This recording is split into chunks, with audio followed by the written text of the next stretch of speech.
Summer సీజన్‌లో చాలా మంది తరచుగా ఎక్కువగా ఇబ్బంది పడేది ఈ డీహైడ్రేషన్ వల్లండి. అసలు ఈ డీహైడ్రేషన్ అంటే ఏంటి? దాని లక్షణాలేంటి? అసలు డీహైడ్రేషన్‌లో ఎన్ని స్టేజెస్ ఉన్నాయి? అనేవి ఈరోజు మనం ఈ వీడియోలో చూసుకుందాం. This is Shashi Priyanka from Nidhi's Health Line channel. So, మనందరికీ తెలిసిన విషయమే. మన బాడీలో 70% వాటర్‌తోనే ఫిల్ అవుతుంది. సో, ఎప్పుడైతే మన బాడీలో ఈ 70% కంటే తక్కువ వాటర్ కంటెంట్ ఉంటుందో అప్పుడు దాన్ని మనం డీహైడ్రేషన్ అంటాము. వాటర్ గానీ, ఎలక్ట్రోలైట్స్ కానీ, అదర్ ఫ్లూయిడ్స్ ఏదైనా గానీ మన బాడీలో నుంచి ఎక్సెస్‌గా లూజ్ అయిపోతుంటే దాన్ని మనం డీహైడ్రేషన్ కింద కన్సిడర్ చేస్తాము. మనకి డీహైడ్రేషన్ అనేది 3 స్టేజెస్‌లో ఉంటుందండి. Mild dehydration, moderate dehydration and severe dehydration. So, mild dehydration అంటే ఏంటి అంటే మన బాడీలో ఫర్ ఎగ్జాంపుల్ ఒక 5% గానీ, 10% గానీ వాటర్ కంటెంట్ అనేది తక్కువ డీహైడ్రేట్ అవ్వడం. అంటే మనం వాటర్ తాగడం మర్చిపోయినప్పుడు ఇట్లాంటి కండిషన్స్‌లో మనం మైల్డ్ డీహైడ్రేషన్ అవుతామనమాట. సో, దీనికి మనకి ఏమేమి సింప్టమ్స్ ఉన్నాయి అని మనం చూసుకున్నట్టయితే గొంతు అనేది తడారిపోవడం గానీ, లేదా మౌత్ డ్రై అయిపోవడం కానీ, నెక్స్ట్ వచ్చేసి లిప్స్ డ్రై అయిపోవడము, స్కిన్ డ్రై అయిపోవడము, ఇటువంటివన్నీ కూడా మనం మైల్డ్ డీహైడ్రేషన్‌లో గమనిస్తాము. సో, ఈ మైల్డ్ డీహైడ్రేషన్ నుంచి ఈజీగా ఎలా బయటపడాలి అనంటే, ప్రతి 45 మినిట్స్‌కి ఒకసారి మనం 500-600 ml ఆఫ్ ఎనీ లిక్విడ్ గనక మనం తీసుకున్నట్టయితే వితిన్ 1 డే గ్యాప్‌లోనే మనం ఈ మైల్డ్ డీహైడ్రేషన్ నుంచి రికవర్ అయిపోతాము.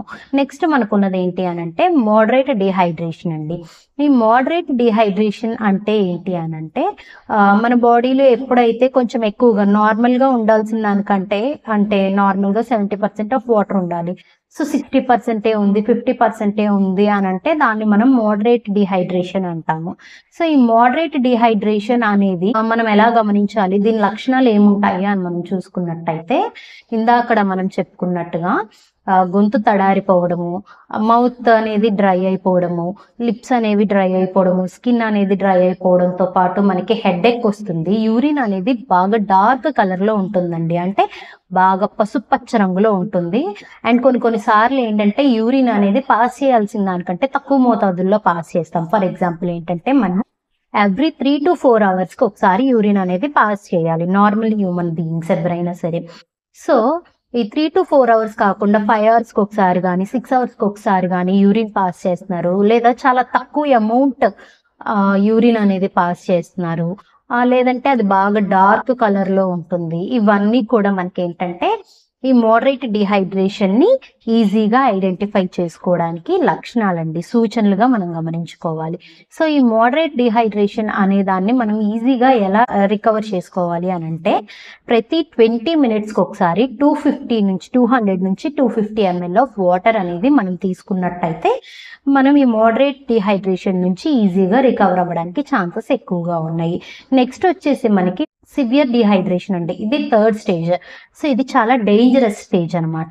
ఎప్పుడైతే ఒక పర్సన్ మనం పైన డిస్కస్ చేసుకున్న విధంగా హెడేక్ వస్తుంది, గొంతు తడారిపోతుంది, అలాగే లిప్స్ అనేవి డ్రై అయిపోతున్నాయి. వీటన్నిటితో పాటు ఇంకా ఎక్కువ ఏమేమి లక్షణాలు ఇంక్లూడ్ అవుతాయంటే ఎక్సెసివ్ థ్రస్ట్ అండి. బాగా దాహంగా ఉంటుంది. వాళ్ళకి ఆకలి అనేది తగ్గిపోతుంది.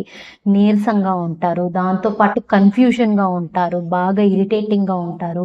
స్కిన్ అనేది రెడ్ కలర్‌లో మారిపోతుంది. వాళ్ళకి ర్యాషెస్ వచ్చేస్తాయి. ఎక్కువ డ్రై కాఫ్ వస్తుంది. దాంతో పాటు హార్ట్ బీట్ ఇంక్రీజ్ అయిపోవడం గానీ, హార్ట్ బీట్ డిక్రీజ్ అయిపోవడం గానీ ఇటువంటివి ఏమన్నా జరుగుతాయి. అండ్ నెక్స్ట్ ఏంటంటే బీపీ అనేది ఇంక్రీజ్ అయిపోతుంది. బాడీలో షుగర్ లెవెల్స్ ఎక్సెస్ అయిపోవడం గానీ, లో అయిపోవడం గానీ జరుగుతుంది. బాడీ అంతా ఇచ్చింగ్ ఉంటుంది వాళ్ళకి. ఐ బర్నింగ్ ఉంటుంది. ఇవన్నీ కూడా మనకేంటంటే సివియర్ డీహైడ్రేషన్‌కి లక్షణాలండి. ఈ సివియర్ డీహైడ్రేషన్ వచ్చినప్పుడు ఇంట్లో ఉండి క్యూర్ చేసుకుందాము, లిక్విడ్స్ తాగుదాము ఇటువంటి ఐడియాస్ ఏమీ పెట్టుకోకుండా ఇమీడియట్‌గా మనము ఒక మంచి హాస్పిటల్‌కి వెళ్ళి డాక్టర్‌ని కన్సల్ట్ అవ్వాలి. ఎందుకు వెళ్ళాల్సిందే? ఎందుకు మైల్డ్ అండ్ మోడరేట్ డీహైడ్రేట్ అయినప్పుడు మనం హాస్పిటల్‌కి ఏం వెళ్ళట్లేదు కదా! సివియర్ కేసెస్‌లో ఎందుకు వెళ్ళాలి అనంటే ఈ సివియర్ డీహైడ్రేషన్ అనేది లైఫ్ థ్రెటనింగ్ అండి. ఎప్పుడైతే ఒక పర్సన్ సివియర్‌గా డీహైడ్రేట్ అయిపోతారో there is a chance organs అనేవి ఫెయిల్ అయిపోవడానికి ఛాన్స్ ఉంది. అలాగే ఒక పర్సన్ కోమాలోకి వెళ్ళిపోయి చనిపోవడానికి కూడా మనకి ఎక్కువ ఛాన్సెస్ ఉన్నాయి. కాబట్టికి మనం లైఫ్ రిస్క్ చేయకుండా ఎప్పుడైతే ఒక పర్సన్ సివియర్‌గా డీహైడ్రేట్ అయిపోయారు అనిపిస్తుందో అప్పుడు మనం ఖచ్చితంగా ఒక హాస్పిటల్‌కి వెళ్ళి మంచి డాక్టర్‌ని మీట్ అవ్వాల్సిందే. సో అసలు ఈ డిహైడ్రేట్ అవ్వడానికి కారణాలు ఏంటి అని మనం చూసుకున్నట్టయితే వామిటింగ్స్ ద్వారా మేజర్గా డిహైడ్రేట్ అయిపోతాము. నెక్స్ట్ వచ్చేసి మోషన్స్ ద్వారా కూడా మనిషి ఎక్కువగా డిహైడ్రేట్ అయిపోతారు. ఈ రెండు కారణాలు కాకుండా మూడో ఛాన్స్ ఏముంది మనకి అని చూసుకున్నట్టయితే మనము స్వెట్టింగ్ ఎక్కువ పట్టినప్పుడు కూడా మనకి డిహైడ్రేట్ అయిపోయే ఛాన్సెస్ ఎక్కువగా ఉన్నాయి. సో ఇవన్నీ ఈ 3 ఛాన్సెస్, ఈ 3 కారణాల వల్ల మనిషి అనేవాళ్ళు ఎక్కువగా డిహైడ్రేట్ అయిపోవడానికి ఛాన్సెస్ ఉన్నాయి. లేదా మనము కావాల్సిన దానికంటే తక్కువ మోతాదుల్లో నీళ్లు తీసుకున్నా, లేదా అసలు నీళ్ళు అనేవి తీసుకోకపోయినా కూడా డిహైడ్రేట్ అవ్వడానికి ఛాన్సెస్ ఎక్కువగా ఉన్నాయి. చూసారు కదండి, అసలు ఎప్పుడు ఒక డాక్టర్ని మీట్ అవ్వాలి డిహైడ్రేషన్ వచ్చినప్పుడు అనేది చూసాం కదా. ఈ వీడియో కనుక మీకు నచ్చినట్టయితే ప్లీజ్ వీడియోని లైక్ చేయండి, షేర్ చేయండి అండ్ మన ఛానల్ని సబ్స్క్రైబ్ చేయండి.